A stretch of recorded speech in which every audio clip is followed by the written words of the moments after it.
గత కొన్ని రోజులుగా చాలా ఇష్యూస్తో మా డాన్సర్స్ చాలా ఇబ్బందులు పడ్డారు. బట్ సార్ వచ్చి రియాక్ట్ అయ్యి చిరంజీవి సార్ అందరూ కూడా డాన్సర్స్ బాగుండాలి, వాళ్ళ మధ్య ఏమొచ్చినా సరే వెంటనే రియాక్ట్ అయ్యి అంటే మా మీద ఉన్న ప్రేమని వాళ్ళు ఆ రకంగా మాకు తెలియజేశారు. Thank you so much sir, ప్రతి ఒక్కరికి థ్యాంక్ యూ సో మచ్.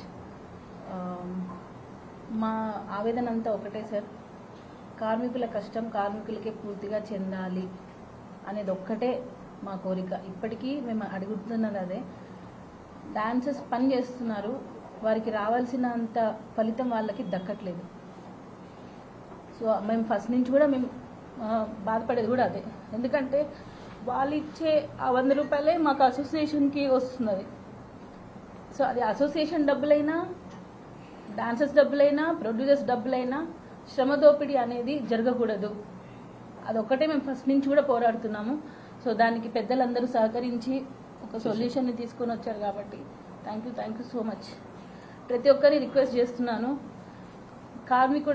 కార్మికుల నుంచి మాత్రం దయచేసి వారి ఫలితాన్ని వాళ్ళకే పూర్తిగా చెందేలా చేయండి. Thank you.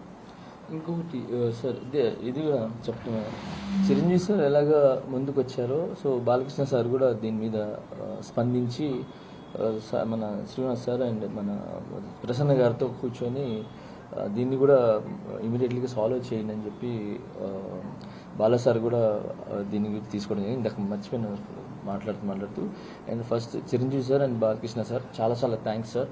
మీరు ఎంత బిజీలో ఉన్నా కూడా డాన్సర్స్ యూనియన్ సమస్యని కానీ కార్మికుల సమస్యని కానీ అర్థం చేసుకుని దాన్ని క్లియర్ చేయించినందుకు అండ్ చాలా థ్యాంక్స్ సార్.